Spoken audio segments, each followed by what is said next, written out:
नमस्कार, मैं डॉक्टर उषा लामरोर, सहायक आचार्य इतिहास।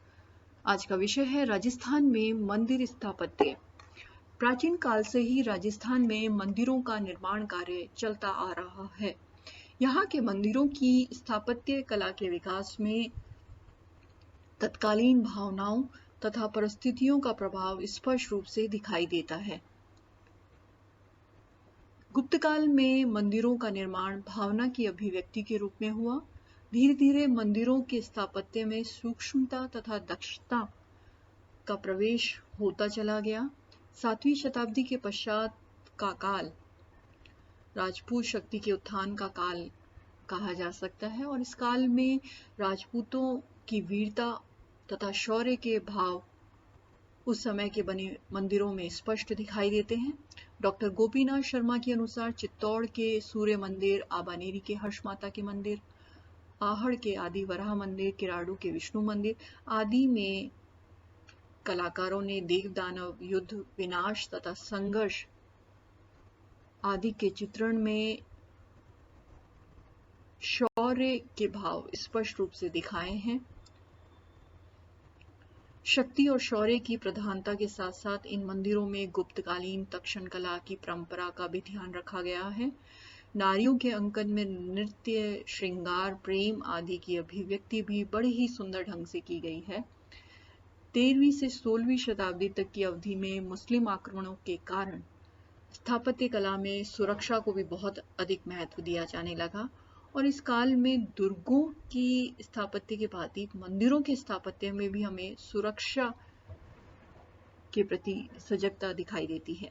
उदाहरण के लिए एक लिंग जी का मंदिर, रणकपुर का मंदिर, कुंभलगढ़ में नीलकंठ का मंदिर आदि के चारों ओर सुदृढ़ ऊंची दीवारें, बड़े दरवाजे तथा बुर्जों का निर्माण इस प्रकार से किया गया है कि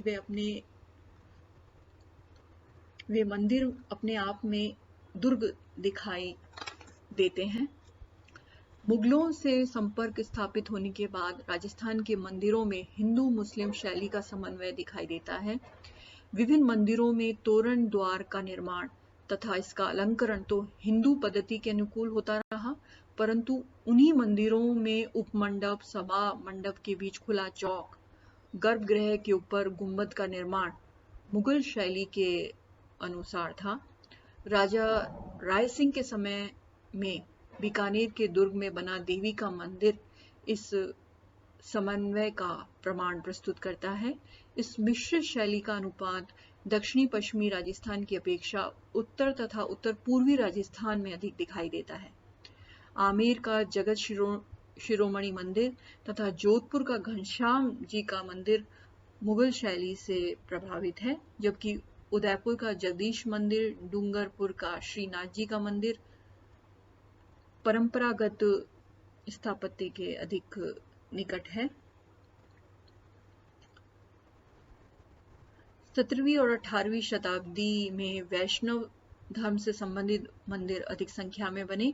इसका कारण यह था कि मुगलों की धार्मिक कट्टरता तथा आतंक की नीति से तंग आकर उत्तरी भारत के अनेक मंदिरों के पुजारियों तथा मठों के आचार्यों ने राजस्थान में आश्रय प्राप्त किया। राजपूत शासकों ने उन्हें भेंट स्वरूप भूमि प्रदान करी और इनके मंदिर नाथद्वारा, कांकरोली, जयपुर, डूंगरपुर, कोटा आदि स्थानों में निर्मित किए गए।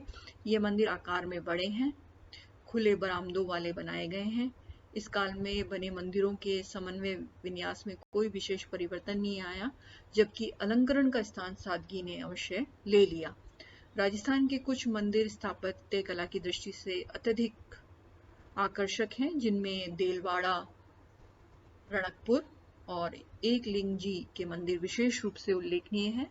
और यहाँ इस वीडियो में हम देलवाड़ा के मंदिरों के विषय में चर्चा करेंगे। देलवाड़ा के मंदिर आबू नगर से 1.5 मील दूर 5 जैन मंदिर बने हुए हैं। मंदिरों का समूह होने के कारण इस स्थान को देवताओं का बाड़ा या देलवाड़ा कहते हैं। पहला मंदिर गुजरात के राजा भीमदेव सोलंकी के मंत्री एवं सेनापति विमल शाह ने बनवाया था।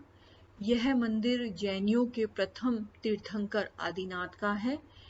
इसमें प्रतिष्ठित आदिनाथ की मूर्ति के नेत्र हीरे के बने हुए हैं। बाहर से देखने पर यह मंदिर बिल्कुल सादा दिखाई देता है, लेकिन भीतरी भाग में स्तंभों, छतों, मंडपों आदि पर की गई बारीक तक्षण कला इसे अत्यधिक अलंकृत बना देती है। खंभों की कटाई, छत पर संगमरमर का बारीक काम,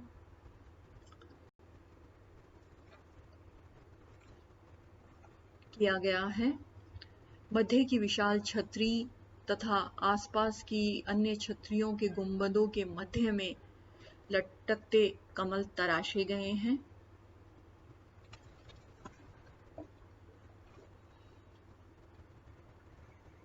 छतरियों के मध्य वे उनके आसपास देव मूर्तियां विशेष रूप से दृष्टिगत होती हैं।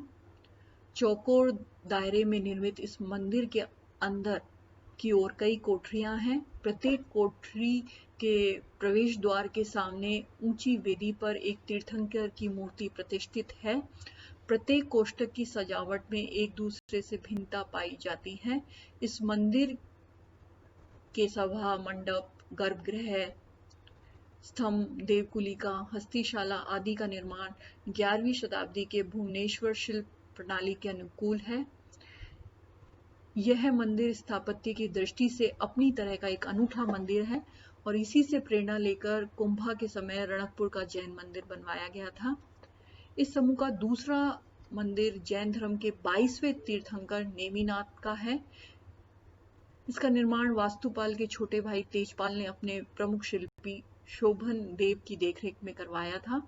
इस मंदिर की बनावट तथा ढांचा विमल शाह के मंदिर की तरह ही है, परंतु कारीगरी एवं स्थापत्य कौशल की दृष्टि से यह मंदिर उससे कहीं अधिक आकर्षक है।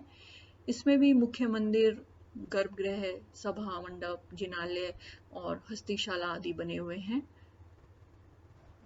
मुख्य मंदिर के द्वार पर 2 ताक हैं, जिन्हें देवरानी जेठानी के गवाक्ष कहते हैं। देलवाड़ा के मंदिरों के समूह में इन 2 मंदिरों के अतिरिक्त 3 मंदिर और भी हैं जो स्थापत्य कला की दृष्टि से साधारण हैं, और इस समूह के प्रथम 2 मंदिर ही अत्यंत महत्व के हैं।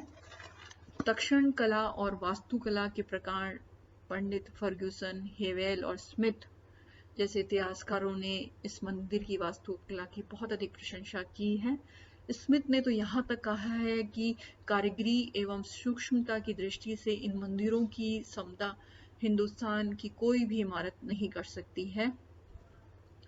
कर्नल टॉड का इन मंदिरों को देखने के बाद ये कहना था कि सब मिलाकर जो धन इन पर व्यय हुआ है तथा जिस कारीगरी एवं श्रम का उपयोग हुआ है, इन सब को ध्यान में रखते हुए यह कहा जा सकता है कि केवल आगरे का ताजमहल ही एक ऐसी इमारत है जो इनसे बढ़कर बताई जा सकती है।